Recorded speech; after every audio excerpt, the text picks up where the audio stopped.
Welcome to Retirement Done Right with your hosts, David Rath and Pat Kalish, where we talk about retirement, social security, taxes, estate planning, wealth planning, and more.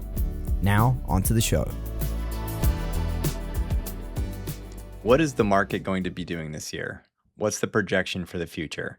I answer that question and a few more in this upcoming 2026 Market Outlook video. If you've read anything by me before, you know that I do not like to project out to the future, predict the future. Anything that occurs in the future is inherently unknowable. So looking at a 2026 market outlook might seem counterintuitive based on things that I've said in the past. However, I do find this type of exercise useful because I can see not only where people's heads are and what the positioning could be moving forward from major institutions, but also the general population. It does allow us to see what the major themes at work are. So what I did was look through 40 different market outlooks for this year. I tediously read through them all night, every night for the last few weeks. I'm just kidding. I used AI to do it just like everybody else is these days. I fed it into the machine. It spit out what the major themes were. I care a lot less about what the market projections are, where S&P is going to end at the end of the year. I care much more about what are the major themes at play. How can we potentially profit from these themes, not only from the standpoint of do we want to be involved in a certain trend, also if the trend turns, do we want to be moving elsewhere? What are those trends at play? We want to be aware of everything that's out there. So with that, let's get started. Speaking of AI, the number one question that came up in every single report was, what is going to happen with AI? Is it going to be profitable? Are we in a bubble? Is this a sustainable investment strategy by the big corporations that are pouring trillions of dollars into this new technology? Everything centers around AI. What we've seen over the last few years is the investment, CapEx as it's referred to, which stands for capital expenditures, by these major corporations like Meta and Microsoft and everybody else racing to the front to try to become the leader with this new technology. The first stage is the build out, as we've seen over the last few years.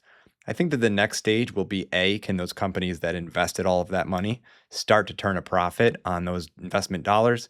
The next stage also is going to be, can companies that aren't involved directly in the AI business, can they start to make money by increasing their efficiencies? Can a company like UPS become more efficient with the routes that they're driving, with the package handling to increase their bottom line?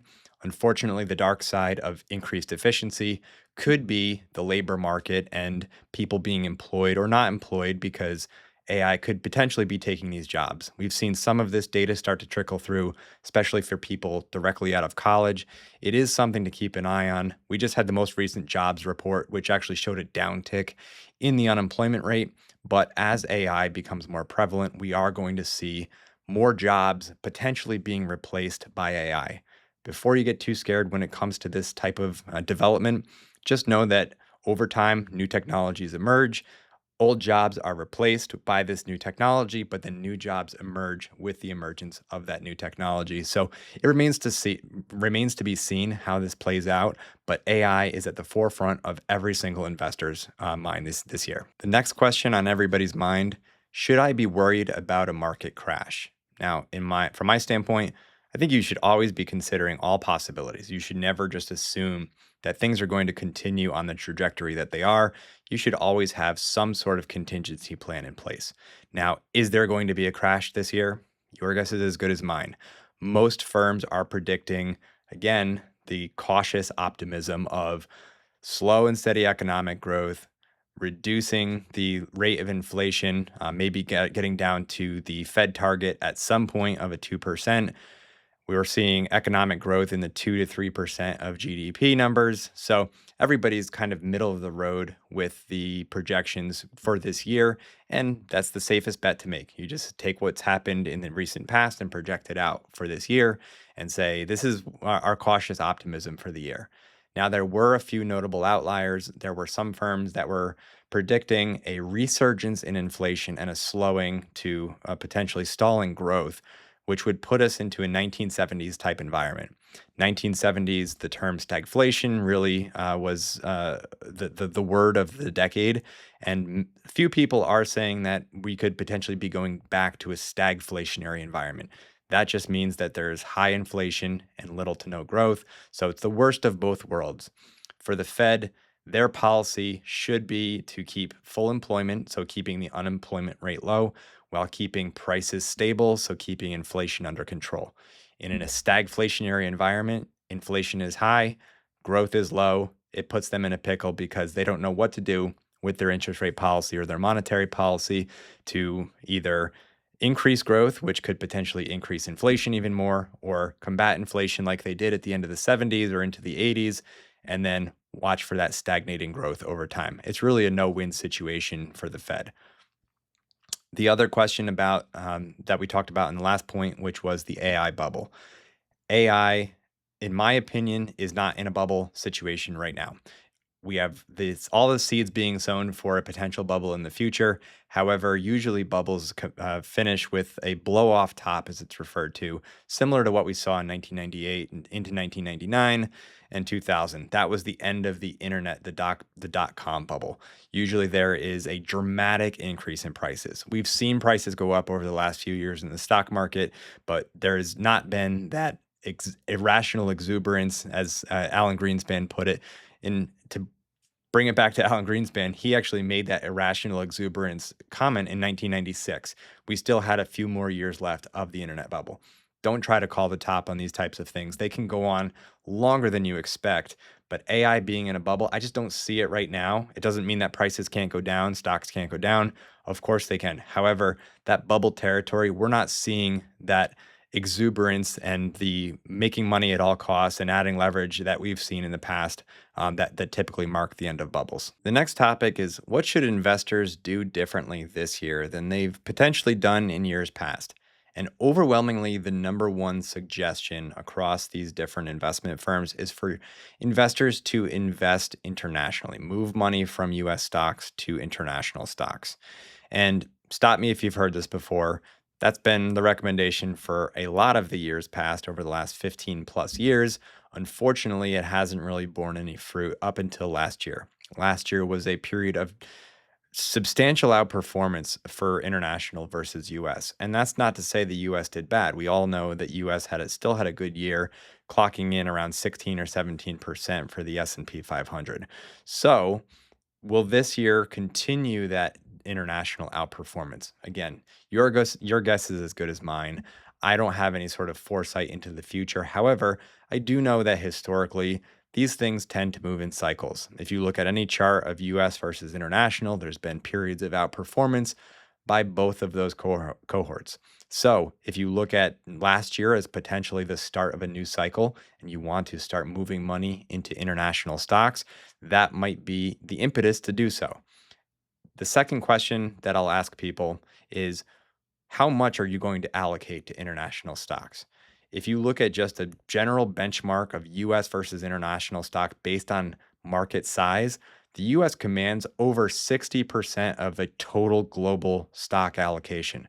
So if you are allocating, say, 20% to international stocks, you're still underweight the target benchmark based on just a pure size allocation. If you are investing over that 40% or whatever it works out to be for international stocks, now that's an active call on your part that international stocks are going to be outperforming in the future. So how much is going to be dependent on you and your situation, and also what your investment style is. If you are a pure index investor, potentially splitting it along the lines of a market capitalization weighted strategy, that could be for you. If you are more tactical and look to rotate into areas that you believe are going to do well, maybe you make a more active decision with your investments. Now, what can we do about bonds? Bonds were forgotten for a few years, especially after the dramatic rise in interest rates in 2022, which made prices of bonds go down. We saw losses that were almost historically unprecedented in 2022 as interest rates went through a dramatic increase. And they've been forgotten in the last few years because AI has been juicing stock market returns, and nobody really wanted to have any sort of allocation into the boring bond market, the fixed income market. 2025 was a return to, I would say, somewhat normalcy. Interest rates stayed flat over the year. Bonds themselves returned a decent amount, still under what stocks were returning, but at least now fixed income investors are getting something more than zero for the income on their fixed income. And so what can we expect this year? I would be keeping a keen eye on what bonds, especially the 10-year US government bond does, because right now we're just north of 4%. If we saw interest rates start to rise above, let's say, 4.75, 5%, somewhere in that area, now we're in a situation where interest rates could potentially be going back up. We went through a period of time from the early 1980s up until recently in 2020 when interest rates bottomed out, where bond interest rates had been going down. Falling interest rates are good for bond prices, good for bond investors. Are we in a situation where interest rates are moving back up and bond investors going to struggle to find performance year after year until we get a leveling off of interest rates? Now, we did see that this past year. Moving forward, I would prefer to see that for all people involved, interest rates staying somewhat steady. Rapid movements either way, up or down in the bond market, usually are signs of trouble in other markets because investors have to rapidly reprice their models based on changing interest rates. Interest rates going up too fast, obviously bad for bond investors as that causes bond prices to go down. Interest rates falling too fast, usually there's signs of trouble in the economy and causing bond interest rates to move that fast. So keep an eye on the bond market. I would say keep an eye on the 10-year. That's going to give you a clue as far as what the environment might look like for bonds moving forward. So what's the bottom line? What should investors expect this year? I always say, regardless of the year, the expectation should be you being prepared for whatever the market has to throw at you. So, not only in your investments, but also within your personal financial situation. This is why it is so important to have a financial plan in place. You should know that there should be a balance between your short term cash savings as an emergency fund or some other form of liquid money available to you in case either a bad thing happens to you or a good situation. And that allows you to take advantage of that opportunity without having to be a forced seller of your investments.